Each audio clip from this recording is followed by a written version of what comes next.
if you really want to have an AI play, then AI got to be the brain and not the co-founders as the brain. I always say this, AI is the brain, human is actually the architect. Architect gives the plan to the brain will execute. The brain will then bring the AI agent, the AI agents will be the worker. Then the worker will be working very closely with the users, which is the AKA, the community. So this whole ecosystem got to be there in order for us to see a real Web4 project.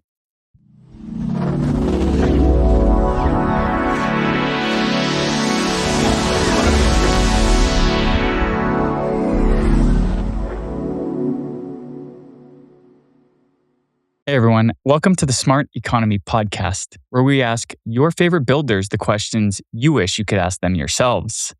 This is a production of neonewstoday.com, and I'm your host, Dylan Garbowski. In today's episode, we're joined by Anndy Lian, the author of Web4, The Age of Autonomous Intelligence, a book about the forthcoming integration of AI and blockchain. In this conversation, we discussed Andy's experience informing governments about cutting-edge technologies, the pros and cons between Bitcoin and meme coins, the 3 phases of the internet, why blockchains still aren't 100% decentralized, what Web4 is and how AI is an integral part of that vision, and so much more. Just a reminder, nothing said in this podcast is a solicitation to buy or sell any tokens, and that the guest or host might hold tokens discussed in any given episode. You can check out a disclaimer at www.neonewstoday.com. And if you enjoyed this episode, please don't hesitate to rate and review it on your favorite podcasting platform. Or don't forget to share it with your friends and family. Every rate, review, like, share, comment really helps us get more people listening to this podcast and getting more people that you want to hear from on the pod. I really enjoyed this conversation with Anndy, and I hope you enjoy it too. Hey everyone, welcome to the Smart Economy Podcast. Today, I'm super excited to introduce our guest. Anndy and I have been going back and forth on crypto Twitter for at least 6 years now. I've been honored to be one of the 84 people that he follows. Anndy Lian is a book author, a longstanding builder in the crypto space, and just an OG. So thank you for joining the space today, Anndy. I'm really excited about this. Hey, thanks, Dylan. You know, we met in real life too, so you're a good friend. You know, so good to see you, bro. You too, man. It took us a long time to finally meet in real life. I don't even know how we ended up following. I always thought that it was because you're like, why is this guy, this American who works in Neo, what's his deal? You know, Neo was founded in the East. It was kind of like the joy of the East for 2017, 2018. It was a very prideful project for China and just like the APAC region in general, I think. So I always thought that was kind of why you took me under your wing. No, it's a good looks, bro. It's only the good looks. Likewise, brother. All right, well, let's take a quick step back. If anybody goes to your website or digs into your history, they'll see that you're an OG. So, like, what's your genesis with crypto? How did you get started here? When was the first time you learned about Bitcoin? What brought you into working in this space full time? So my backstory is pretty straightforward. So I got into Bitcoin 2012, right? End of 2012 to be exact. Why am I getting myself into Bitcoin? Is because I invest in agencies, you know, I invest in companies. So back then we were doing business with some of these really giant companies. You know, one of them is WeChat, and a few others, right? So because we run an agency doing PR, advertising, marketing, everybody wants some boost in their social media, right? So they need to buy those anonymous account, right? So we started buying them, you know, from the so-called dark web, and we transact through Bitcoin, right? So that was a really, really early part. You know, I didn't really understand what is Bitcoin all about, but I know that it's a form of it's a coin, right? That you could just use it, right, to transact. I was like, oh, that's good, man. Fast forward to 2017 when I was investing into healthcare. I went into a very big pharmaceutical company. We talk about uh, all sorts of things about healthcare, and then we talk about fake medicine, right? Mm. Then the the consensus is blockchain is going to change that medical field, right? Because you can track, trace, and get all these products um, on chain, so that the counterfeit guys are just going to have a hard time trying to sell the fake ones, right? So 2017 was the time I get in. I love the case study about supply chain. I started a project as well with a few friends. And of course, I realized that the industry is very dirty, man. We never go for ICO because we have some money. So we put our own money in, we push the token, we sell the solution, supply chain solution. Then I realized that it's not sustainable, right? Because everybody's after money. And if we don't want to accept big money, back then it's easy to raise a 50, 100 mil. Then I tell myself, let's not do that anymore. I just want to invest. So I started to give advice to government. I started to give advice to banks, just to tell them that, hey, blockchain is here to stay, right? So right in the very beginning, everybody would say that, that Asian guy, what is he talking about, right? I'm not saying that I'm not welcome, but I'm not like a superstar, right? I go in, they will have that skeptical look, but that's really in the beginning, right? But I hold my stand very clearly, right? What blockchain can do, what cryptocurrency can do, how's the whole market going to evolve? So I came up with a book in South Korean. Is in English it's called Blockchain Revolution 2030. So all the kind of scenarios that we have seen right now, from the previous NFT era, to the previous use case era, to the hype only era, is all in the book, right? Because it's a phase, right, on how product moves and so forth. So started to write books, started to give more advice. I even run my own investment company, right? Actually, the investment company has been around since 2015. And then 2017, 2018, we pivoted into cryptocurrency investments. And then last year, 2024, I exited from the company as a GP, exited, and then I never looked back because I've done this so many times. The number of projects that we have invested in, from the good to the bad ones and to the scammy ones, we have gone through the whole nine yards, bro. Yeah. So I decided to step out, because I just don't have that passion anymore. And then I just started doing nothing, but of course, just pure investment, right? Buy some good tokens, and then that's it. No, I don't want to invest into projects anymore. At least for the last 1 year, or now close to 1 year. Yeah, close to 1 year. I didn't take part in any projects as an Andy, right? Because I just find that it's too scammy, man. I don't want to scam, because of some a few dollars here and a few dollars there. So I just keep myself busy, write some books, give some advice. That's it, you know. So this is who I am, Of course, if you search really hard, I advise Bybit. I also do a lot of some content work, So Binance 100, I got like some award from Binance, So this is just who I am. I'm just keeping myself simple, I don't want to I don't want to tie myself to anything. Of course, if there's a chance, to build a big competitor, a big chain, or big exchange, I'm up for it, man. I can even fund the fund the project as well, But so far, I really see nothing, But I'm willing to take up the challenge, man.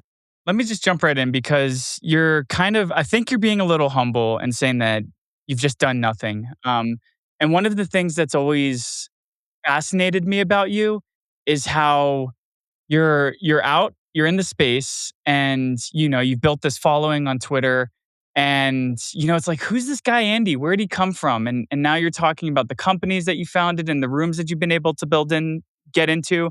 And one of the things that's always fascinated me about you is when you go to your website and you see the rooms that you've been in, it's like, who is this guy? How did he get to be a former deputy director of the Singapore Institute of International Affairs? How did he get into the Singapore Business Federation?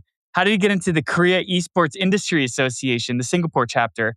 So you have all these really interesting, unique ties to local governments. And I also didn't know your business acumen and how many businesses you've been a part of. So while you're saying you do nothing, you still have also found this way to carve relationships with governments and larger enterprise. So, how do you find yourself in these rooms? How do you find yourself working with Singaporean governments, with um, Mongolia? You're working for the Mongolia Productivity Organization. How do you make these relationships, and how do you get these government folks to pay attention to the crazy crypto guy? Um, okay, so one thing about the all this advisory. So I try not to touch the Singapore government because this is my hometown, right? Okay. But if you look at Mongolia, and a few other, actually many different countries that I have strict NDAs, Mhm. European countries, many different other countries, even in Southeast Asia. I got a chance to speak to them because of a lot of good friends, So like for example, like one of my I can't name them, but like some of my one of my friends is like the former prime minister's son, for example, Okay. right? It's just about our age, right? So through connections, I get the stage, I get into the room, I get a seat at the table to give them realistic advice, right? So my selling point was, I mean, apart from the good looks that we joke about, is I'm a very real person, right? So Mhm. I'll just step in the room, I'll tell them that, hey, dude, that fella over there, that is right. If you're going to do that, this is ABC outcome. But if you have a choice, let me tell you, there's another fourth possible solution, and this could be the best outcome. So each time when I make that call, I gain more friends, right? Because if you are in a government sector where you see with all the different policymakers and the regulators, sometimes even the enforcement folks, they want to hear the real things, right? They don't want to hear things that are very fluffy, right? They'll say things like, "Oh, blockchain is going to change the world." Okay, you can say those on the stage, right? But once you are in the room with all the serious people, you have to zoom into the detail and then get the details going, and then people will start to believe you, right? So that is one of my best, I think one of my best selling point, right? So that's why when I go to Turkey, I have friends. I go to I go to London, the previous mayors, or some of our friends. That's why I keep building that connection, right? But it's a very tiring thing, Mhm. because you have to answer to some of these questions that you would think that is, oh, it's quite silly, man, this question. But I still have to answer in a very professional manner so that the minister can understand, the his entourage will understand, and then he's able to translate this into good value so that everybody can understand, right? So just be real, man. I think Mhm. that is the best way, man. Never sugarcoat. That's it. Yeah. I guess to kind of pull on that theme, I worked for various different governments for 8 years, and it's very slow to get anything done in a government. And whenever something does happen, it was never my idea.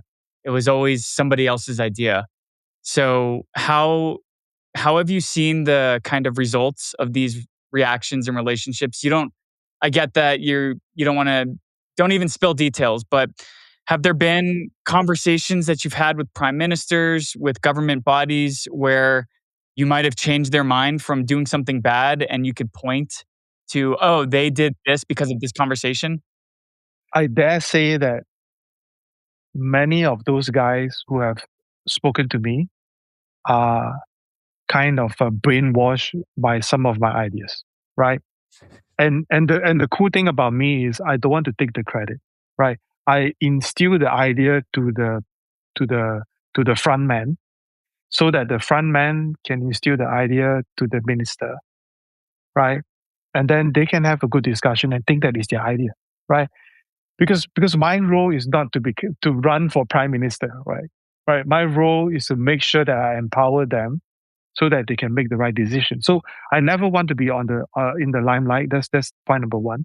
Point number two is that I don't want to take credit, right? If I'm an advisor to the minister of finance, the minister of finance got to look good, not me.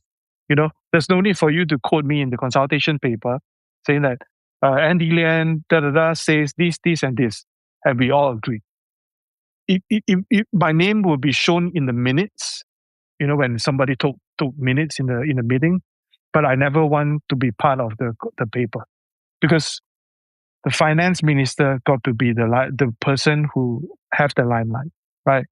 So that's how it works, bro. There's no way I could have that kind of win-win kind of a situation, right? So my win is I give them the right idea, they see the value, and they adopt it. That's it.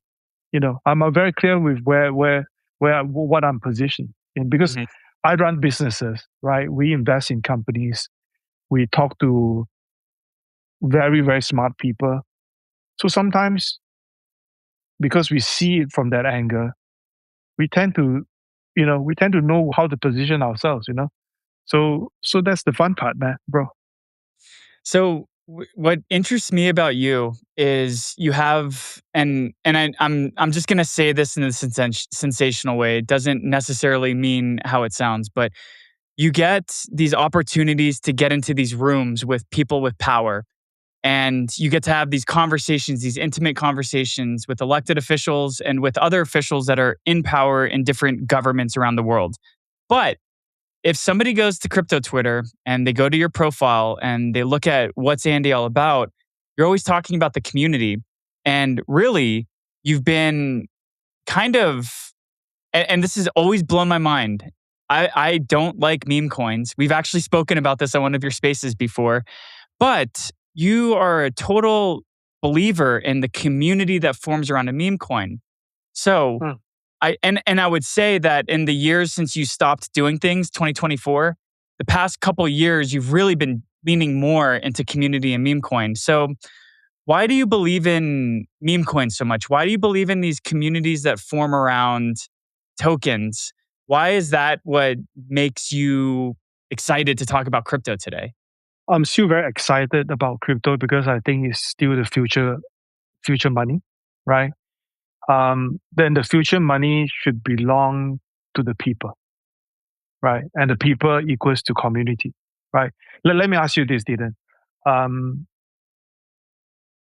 Are you here in the crypto space to make money?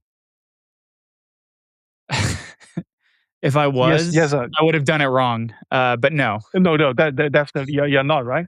No. But do you know that many of the retail folks who came in to crypto is because they are fascinated by the number of access that we can get from the token buy, right? If you buy early into Ethereum, wow, you get a few thousand X, right? If you buy into this, you get a few thousand X.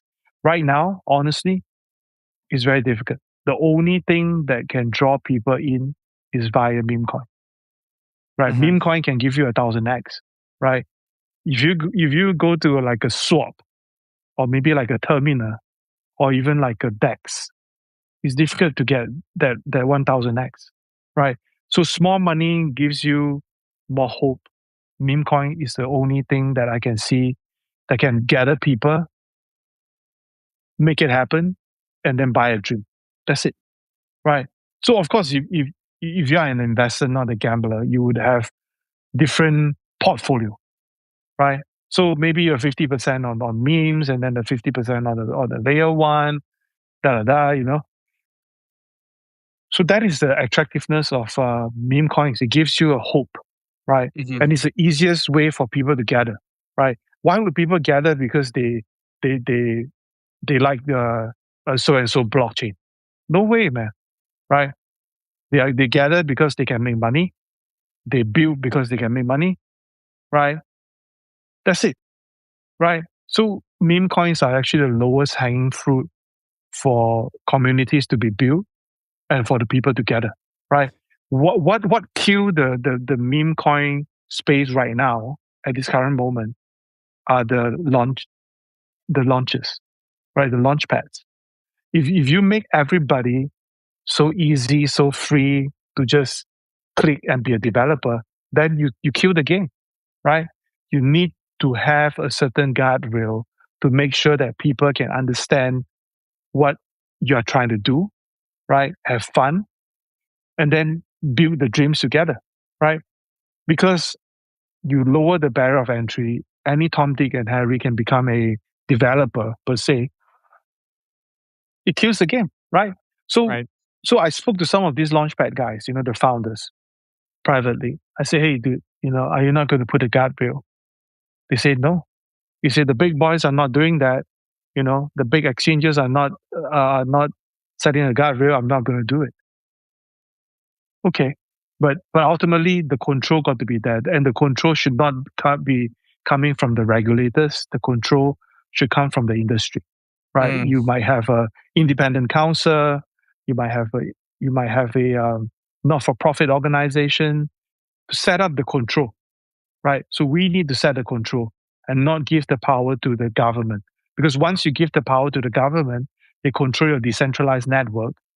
Then there's nothing to talk about, right? You'll be a centralized chain who pretends to be decentralized but is super centralized.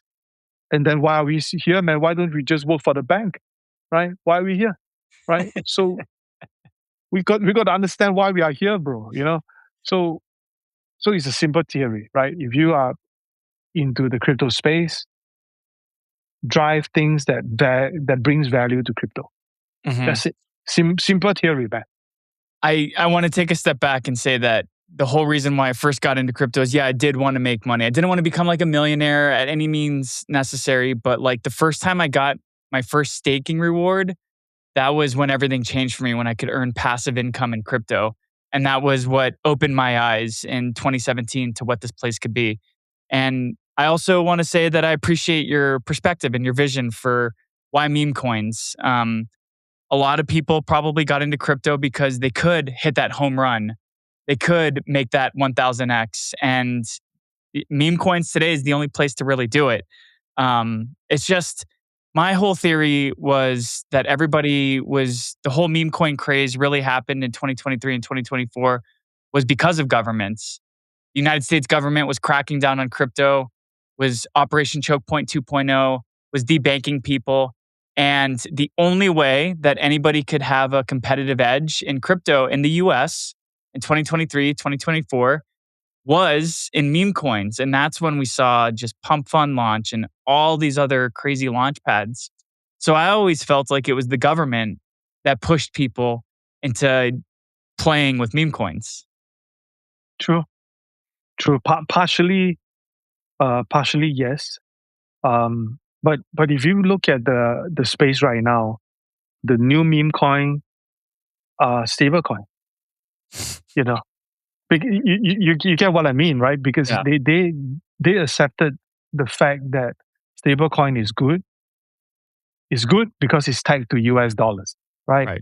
When the distribution gets bigger globally, everybody's holding on to US dollar per se in a digital manner. It helps with the debt, right? If all of this money flows back to US, the inflation will be so high that all the Americans will just be really, really poor thing, right? So the only agenda is to distribute the debt, right? And I think this is a very big meme, because if you do not like the fiat, why do you push the agenda in this manner? And it's tagged to US dollar. I don't understand this, man. So, but of course, that could be another topic for another day. But it's just strange, to me, it's strange. I love stablecoin, but I do not like the fact that it is only pegged to US assets or Mhm. US dollar, right? And it become meaningless if you peg to the local currency, right? It should be somewhat in a basket, Yeah. right? You have your currency, you have your native token, or you have your Bitcoin. You form a basket, right? So that your dependency on the dollar can go lesser and lesser, right? Then you distribute the so-called Bitcoin debt, for example, to everybody, right? Do the same thing that what the Americans have been doing, and that can be a new form of stablecoin, right? Why Yeah. are we, like kissing that, man? What's the need? Why is there a need to do that? I don't know, man. I think the answer is simple.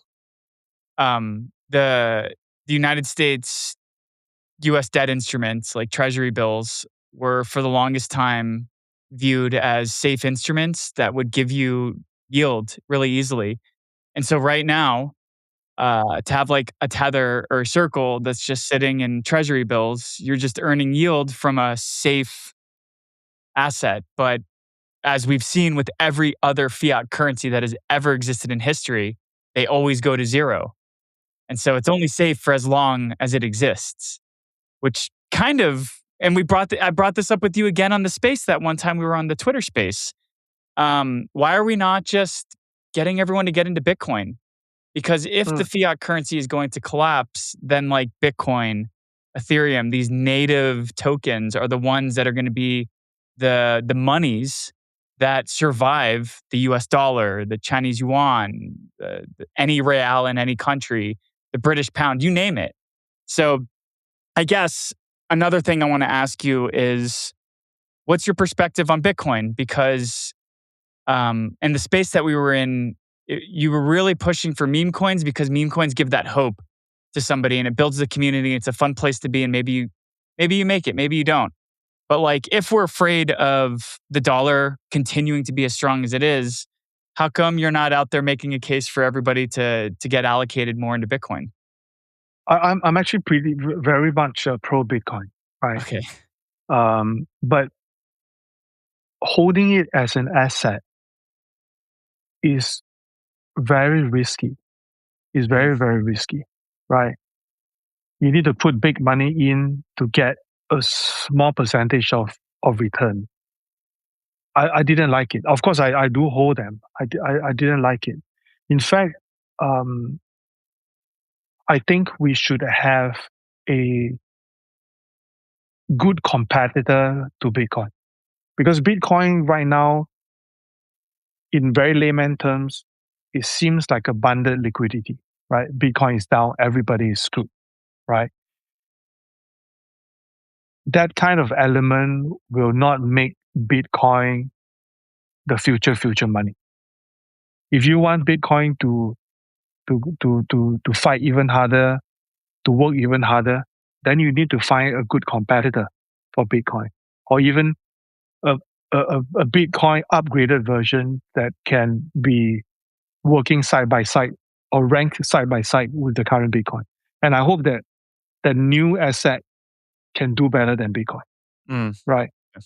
And if that will do happen, then we can say that, oh, our industry is maturing, right? It can even be an AI driven version of a Bitcoin, right?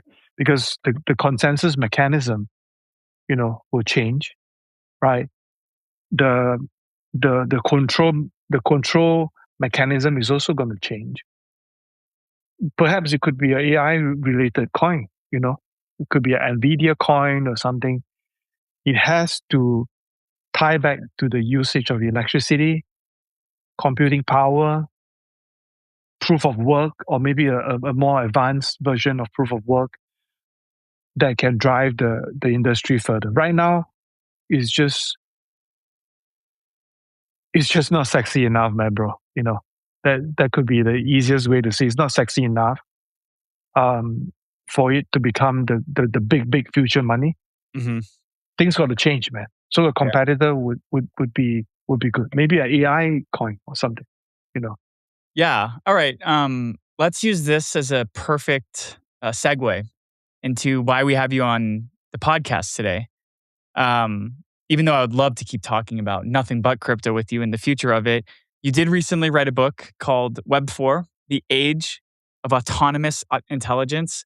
I went out and bought a book on my own.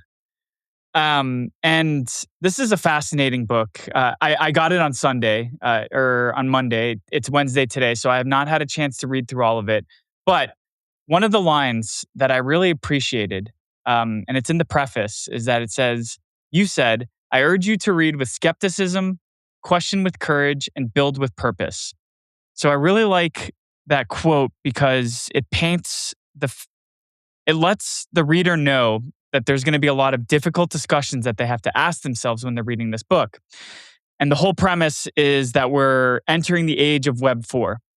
Before we talk about what Web 4 is, can you just really quickly and really briefly go through what Web 1, 2, and 3 were?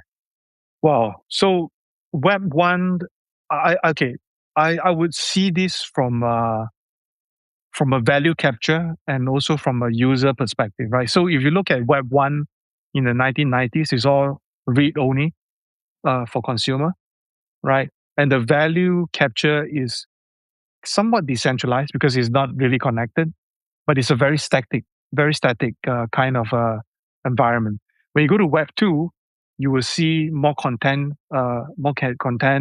generated from a user perspective, and the value capture is more platform shareholder based. And then when you go to Web 3, supposedly, it's all about sovereignty. Individually, you are the owner, and the value captured is more for the token holders, right? But the biggest problem with Web3 is we are not decentralized, right? So if you have a seat in the table, you would understand how the VC work, how the funds are being captured, how the VCs are actually driving all the tokens and controlling almost everything from code to governance to everything to the money, right? So to me, it's not very decentralized, right? And the reason why I wrote the book right in the beginning, I have like 23 versions of those, man. Shit, this is something that I really have to say. I think it's also in the book. I have 23 versions. The earlier versions were actually like an expose, right? I talk about this project screwed up because of A, B, C, D, E. No, the more I wrote, the happier I get. But the thing is, after a while, I realized that I can't publish this, because although the NDA is expired, but I can't expose them, because in many ways we were all part of the value, right? So I couldn't expose them. But of course, then I started to zoom into all the problems, from the consensus mechanism, from the coding, from the architecture, why Web3 is not decentralized. Mm-hmm. That's the reason why I started to talk about Web4, right? So Web4 is more like a connective network. So it has its own brain, right? The user role is very intent driven, right? And the value capture is more from the community and user, right? So you become more like an emerging paradigm, right? And of course you would think that why you are looking at this from a Web3 angle. That's why you think there is a need to integrate AI into Web3 and make it decentralized. But that is not true. If you talk to the AI users, right, they are very skeptical about where their data is being used, Mm-hmm. right? If you talk to the government, they have the same thing, right? So they are very worried, right? So the way forward is not to have one or two big companies to monopolize the whole AI scene. So you are seeing from the AI perspective. Therefore, the AI should also be decentralized, Mm-hmm. right? So if you get see from these two sides, it means that both sides can actually marry together and make it work. So that's why I started to talk about Web4, because Web4, it will be a new era on how content is being created, right? How people see AI, how people use AI, how AI works better in a decentralized environment so that everybody can be a policeman to control each other, right? And and it works perfectly into the blockchain scenario, right? If you have AI as the brain, right, the blockchain will become the security layer or the consensus layer. It become the spine. It works perfectly, right? It's a marriage. It's a good marriage, right? Mhm. So I kept pushing for this. I started talking about Web4 in 2021, where I don't see many people talking about this, right? But I'm just not happy, right? Because I invested in certain project. It's not decentralized. How can it be 1% in circulation, but when you make the calculation, there's like 20% in circulation. So there's a lot of this, right? So once once we get into that, I tell myself, in 2021, Web4 got to work, right? So 2023, I did a keynote speech, right, with a very big word Web4 behind. Back in 2023, I'm actually the top. When you search Web4 and AI, I'm actually the top because I'm the only one that's talking about it, right? But of course, right now there are many people who are talking about it. But I'm definitely 1,000% one of the earliest guy who were talking about it back in 2021 because I believe in AI. Um, we invest in AI early as well, and and and we believe in it, right? So that is the reason why, to me, Web4 must exist. Yeah. I and I wanna and again, I really wish I had time to read through the whole book because there's got to be a lot of nuance in there that I'm not picking up. But skimming through the book, I was able to kind of extract that you're not necessarily saying Web4 is just blockchain plus AI. There are ways in which AI can be used leveraging blockchain to enhance processes. A perfect example is DAOs. I myself am on a DAO, and it's like pulling teeth to get DAO members to participate and to vote. Because when you're on a DAO, you're probably not getting paid. You're probably not making money for it. You're making decisions for an ecosystem. You have to put time into researching what the proposal is, understanding it, examining the people who are putting the proposal together. All of this takes time. But if you have an AI agent or some sort of AI entity that can help with that, coupled with some sort of identity solution that shows that this isn't a bad acting agent, this has gone out of its way in the past to examine DAO proposals in an objective manner. That was just one instance in which I was starting to see what the vision for Web4 is. I'm not just going to slap AI and blockchain onto a project and say, "Oh, that's Web4, let's go raise it $10 million." That was one of the use cases where I was like, "Okay, I can kind of see where the nuance is." And so today, when you talk to people about AI, my experience is OpenClaw is a self-hosted AI agent. And there's a lot of problems that I've ran into with that. I am just constantly fixing problems that my agent creates. So, how do you kind of address the skeptic who knows what AI is today, knows that it's still rough, we're still in the very early stages, and maybe they don't have an optimistic outlook for what AI and blockchain can be?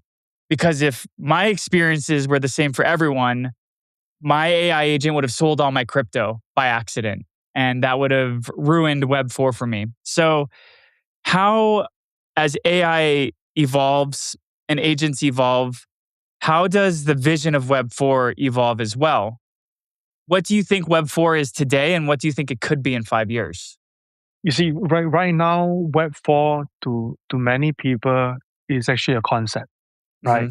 Mhm. And to the Web3 native, in a very simple manner, they would think that Web4 is about Web3 adding AI. That is not what I'm trying to drive at, right? If you really want to be decentralized, you need to change the whole mechanism. The architecture got to be changed, right? The consensus mechanism got to be changed, right?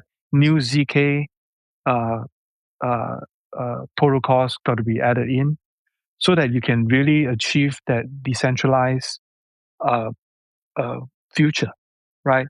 So right now, what I really see, like I've mentioned very, very briefly, is that blockchain is actually the trust layer.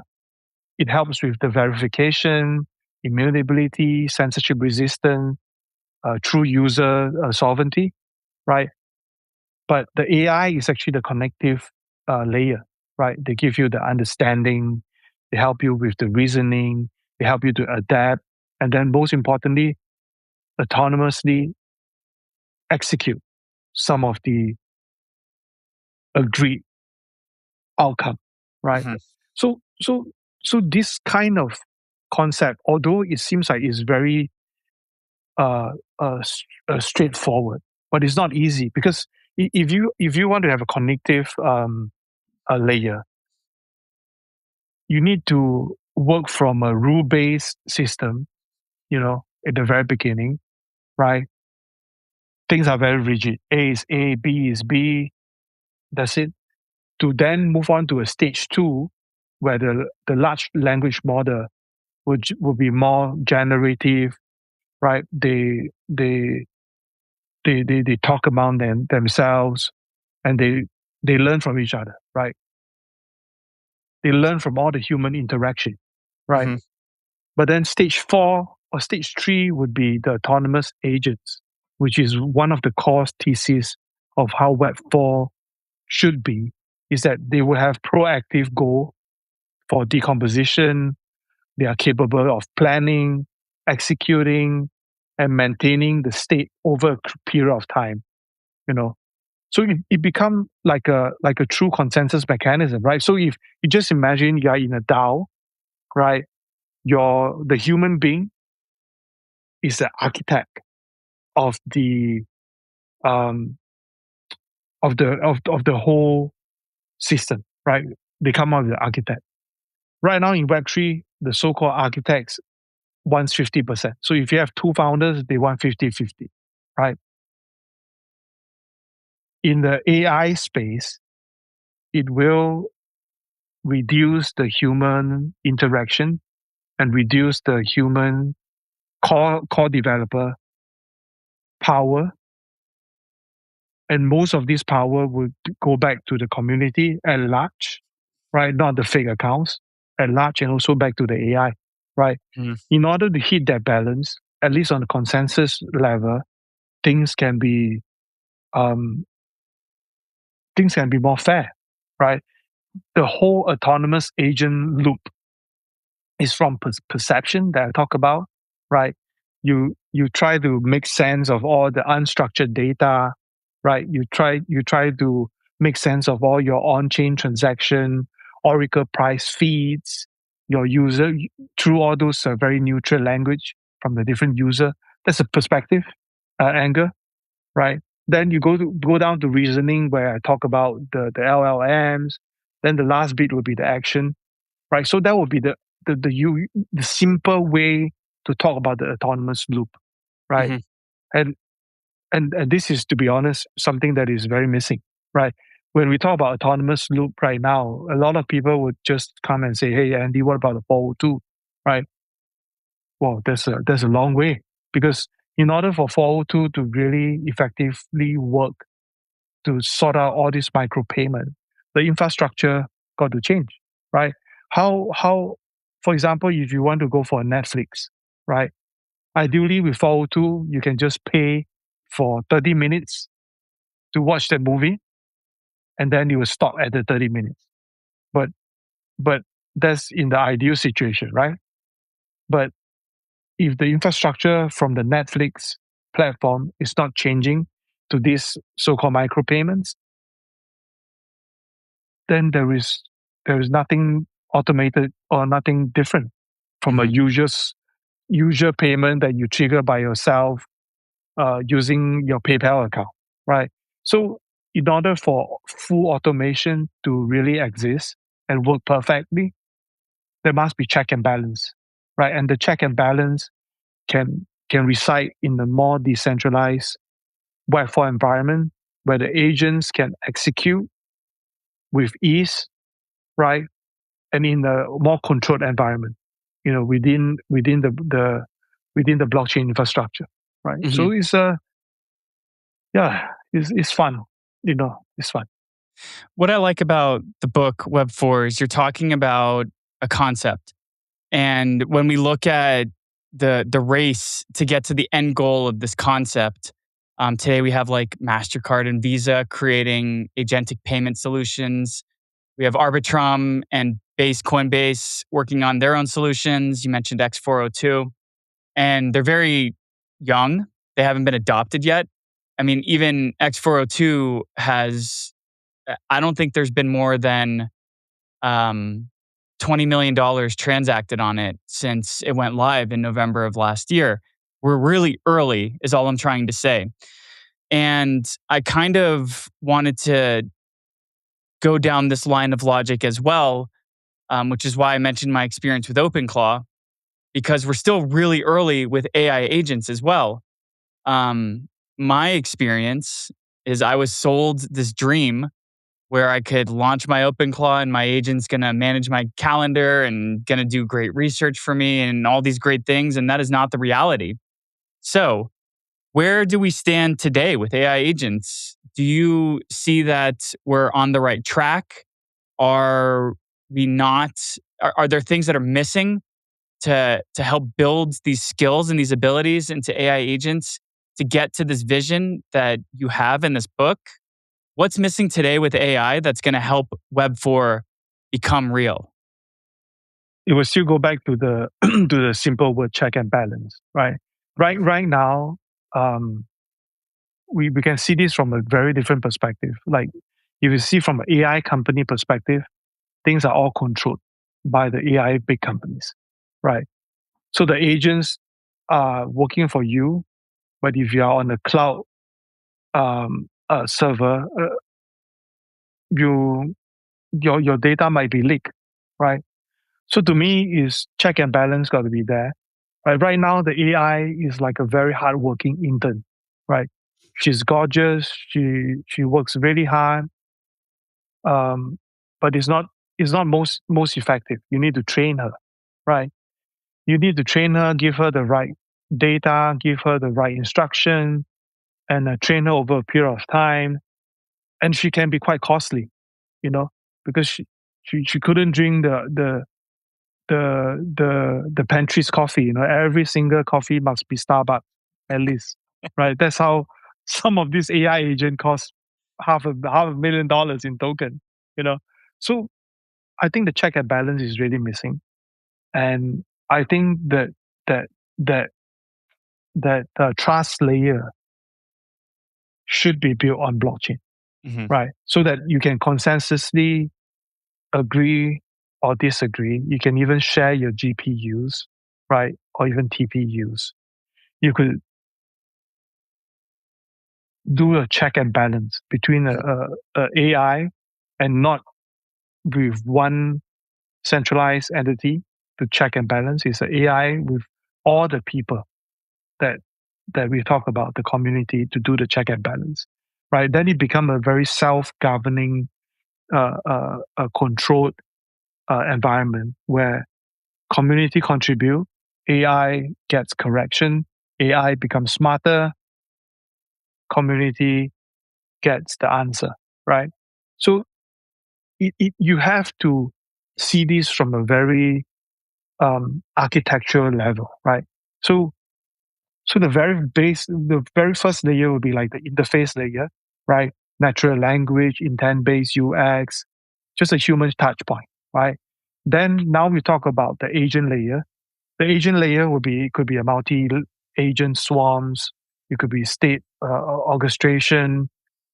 There's a lot of autonomous goal execution, right? You tell them this is the outcome you want, they execute it. So that would be the agent layer, right? Then you have to look deeper into the protocol layer as well, right? There'll be AI enhanced web uh, uh, smart contracts. You have all your different cross chains. You have a more dynamic consensus, right? Right now, the consensus is right. If you are part of a DAO, the founders have the most power, and then whatever you want to veto, it will never happen, right? So the protocol layer got to be there, and then last but not least, you have to look at the data layer as well, right?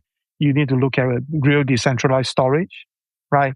You need to have decentralized Oracle networks, and not just use a chain link and then that's it, right? You need to have ZKP verification. You can even adopt ZK ML as well, right? Zero knowledge base machine learning. Wow. So then you will form that whole immutable foundation so that all four layers can work together, right? So the complexity of the bottom three layer is entirely the key of what we are trying to build, right? What we are trying to build from a Web3 perspective, right? That's it, So that vision got to be there. We got to reclaim our digital sovereignty and the identity as well, right? If we give everything to the government, give all our data to the AI company, then we become the product, right? Mhm. But if we have a more consensus agreed mechanism, you know, then it'll be a win-win situation, right? You get your wins, we get our wins, and then it's going to be win-win, right? So all these things got to happen, bro. I I just want to push back a little bit and allow me to be a cynic. Allow me to just be Sure, the devil's advocate. Um, sure. when we talk about Web3 and increasingly with Web4, there's a lot of this value that's placed on the individual not wanting to share their information and data with the enterprise or the government. But my experience has been that people really don't care if they share their information with a government or with a company. In America, every single person I know has had their data leaked dozens of times at this point. If True. people don't care about owning their data and who gets access to their data, does this thing that we're envisioning and that we're building, is it really going to have an end user at the end of the day? You look at it this way, right? So no matter what, the users will still be living in the real world, right? And in time to come, AI will become a very heavy part in everybody's life, right? If you want to trust the AI, we don't talk about personal privacy first, right? If you want to trust the AI, how are you going to do it? Do you trust the AI that is more decentralized, or do you trust an AI that is controlled by a centralized entity, right? So if you skip the privacy agenda out, the trust factor got to remain, right? So if the trust factor got to remain, then to me as an end user, I would want to have a decentralized AI, right? I want my input to be more private, right? Then you coming to we talk about the private stuff. Then I want my output to be more accurate, right? So let's say your AI, you're decentralized, there's 1,000 nodes. All these 1,000 nodes are run by IQ 269 IQ guys. Then maybe your output will be very very high and very smart, and everybody will just gain from that, right? So that all the smart IQ, big question, all of them can be answered in a manner that everybody agree and verify, right? And that's where the trust comes in, right? And that's where the consensus come in. If we continue to run in the DAO environment that is controlled by power and who has the most money, then it defeated the purpose of us trying to be decentralized, right? So whatever that mechanism is called is a failure, right? So if AI can kick in, from the agent level to make it more fair, then we are really winning this whole decentralized concept, right? You can't be telling people that, I want to be decentralized, but actually I'm centralized. That is something that I don't agree. It's the same as Michael Saylor telling everybody not to sell, but he's selling, right? Then the optics is really bad, right? So I don't care about Michael Saylor. I don't hold any MSTR. But I care about our environment because we want to be decentralized, and let's be decentralized. That's it, right? Yeah. Sounds simple, but humans are just too greedy, man. Yeah. As we kind of like zoom out and wrap up, we're kind of nearing the end of our time. What are the projects right now that are giving you this feeling that they're building towards Web4? Who are the projects today that you feel like are going to end up in this vision of what you're envisioning, which is autonomous thinking built on top of true decentralized Web3 rails? Is there anything, any team, any product, any project that you look at today and you're like, oh, they're building to where I think we're going? Quick answer is no, right? But the closest that I can see is a bit Tensor is doing very close to what I envision. But definitely because of the kind of token allocation and the kind of power play, it will end up to be just another Web3 project, right? If you really want to have an AI play, then AI got to be the brain and not the co-founders as the brain. I always say this: AI is the brain. Human is actually the architect, right? Architect gives the plan to the brain will execute, right? The brain will then bring the AI agent. The AI agents will be the worker, right? Then the worker will be working very closely with the users, which is the AKA the community, right? So this whole ecosystem got to be there in order for us to see a real, true Web4 project, right? Because you need to sort out the architecture, you need to sort out the protocol layer, you need to sort out many different things, So far, I think BitTensor is very close to that ideal situation.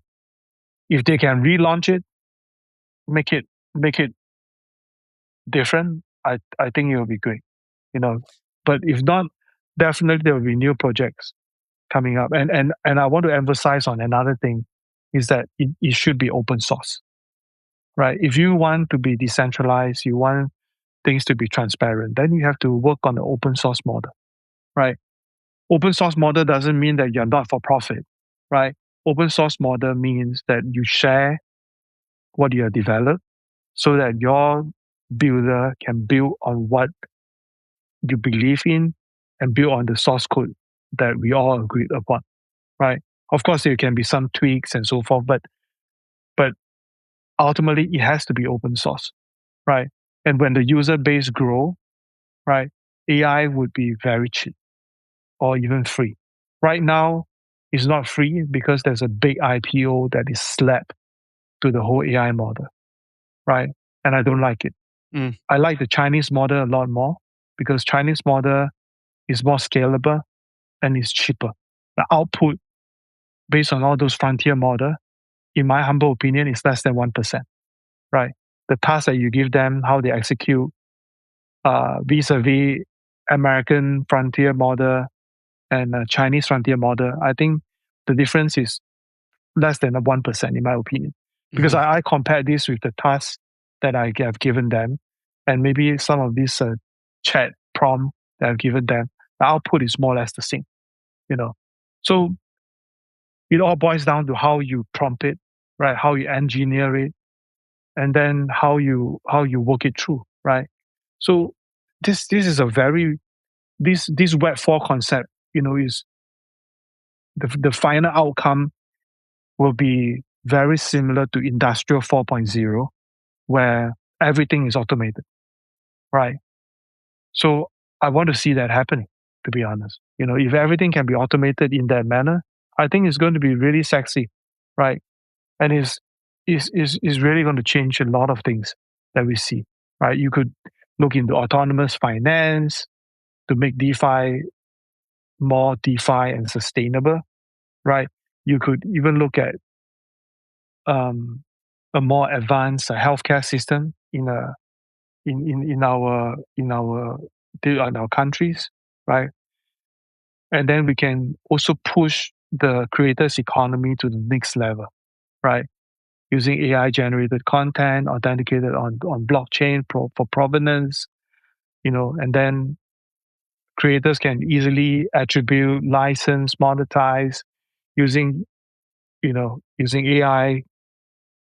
So it's a long process, right? But in order for it to do it, I think the brain and the spine must really be connected so that we can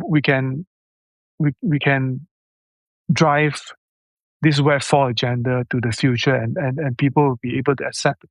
Yeah. I think that should be the way, man. And then I think in the book, I said something like this. I said the technology is ready, the architecture is defined. Now we should really, really intentionally, design an autonomous future that secures human sovereignty, protect digital identity and serve the collective good, right? I think that the collective good is something that could be really missing in this space, right? We don't want to just empower one or two individual, right? We want to empower the community, right? So collectively we can do the good, and collectively we can drive Web4 to the next stage where it's going to be win-win for everybody, right? So yeah. For anyone who has not yet, I would highly suggest going to Amazon. What other websites are we selling Web4? I think it's on Google Books as well, if I'm not wrong. Subsequently, there will be other platforms, but the main place is still going to be Amazon. And if you guys really look at the pricing, I deliberately put it to the lowest that I can with Amazon. Of course, we don't talk about the shipping fees and so forth, but in terms of the hardcover, it's just $16.99. I think is one of the cheapest because I'm not out here to make money, right? And again, in my book, at the acknowledgements page at the end, I said all proceeds will be donated, right? I don't need that money. I just want to make sure that the concept of decentralization can be upgraded, right? And everybody should understand that we are not really decentralized, and the power of decentralization will exist if all of us agree and align ourselves with AI, and that will be part of the journey of what I'm trying to push for Web4, right? So, well, I really hope more people can read. $1.99 for the ebook. Just go for it, man, guys. $10 for the soft cover. I have been really enjoying reading it. And I also just want to say something that I don't think there's a lot of Americans in crypto, and I've been learning another language myself. You wrote this book really well. It's in your second language. I just want to give you kudos to you and your editor. You guys did a great job. I only hope that one day in the language I'm trying to learn, I can write as good as you did in this book. It's a fantastic book. Lots to remind yourself of where we've come from and using those experiences to help build where we're going to go. I highly suggest everybody watching this go out and buy Web4 right now yourself, The Age of Autonomous Intelligence. Andy, thank you for finally hopping on the podcast with me. I'm glad that it was the book that served as the impetus for this conversation. I've always enjoyed chatting with you, and it was awesome to finally have you on the pod. So thank you so much for your time, for the book, and for sharing your insights with us.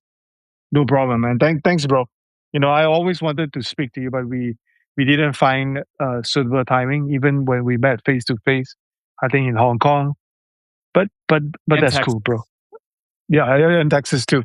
So we should catch up more often. If you have any podcasts, let me know. Happy to join in.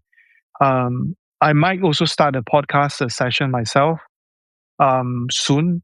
And then I try to invite friends and fans and community to come and have a chat. Yeah, maybe, but that's again something that we could work on together, right? Yeah, I would love to join a future podcast episode with you. Yeah, so thank you for your time today. What's the best place that someone can find you out there? Just come to Twitter, man. I'm very active on Twitter. If you have a good post, a good reply, I might just reply. That's how it works, man. Yeah. Get in the arena and try things, folks. All right, Andy, thank you for your time today. It was a pleasure chatting with you. Thanks, bro. Cheers. Thank you. Cheers. Thank you so much for tuning in to the Smart Economy podcast. To stay in the loop with all of our latest guests and insights, head over to www.smarteconomypodcast.com. And don't forget to subscribe to our YouTube channel for all of our latest video content. And if you enjoyed today's discussion, please consider showing your support by liking, commenting, and reviewing this episode on your favorite podcasting platform. Your feedback helps us reach more listeners and bring you even better content. We'd also love to hear from you, so please drop a comment on Spotify or YouTube to share what topics you'd like us to cover or who you'd hear us to interview next. And if you or someone you know would make a great guest, please don't hesitate to reach out. We're always on the hunt for fresh voices and new perspectives. And for our NEO token holders out there, please consider voting for NEO News Today as your council representative. We've proudly been serving the NEO ecosystem since 2017, and we'll continue to do so by putting portions of our council rewards directly back into ecosystem growth initiatives. With all that said, once again, thank you so much for listening to the Smart Economy podcast, and we will catch you next time.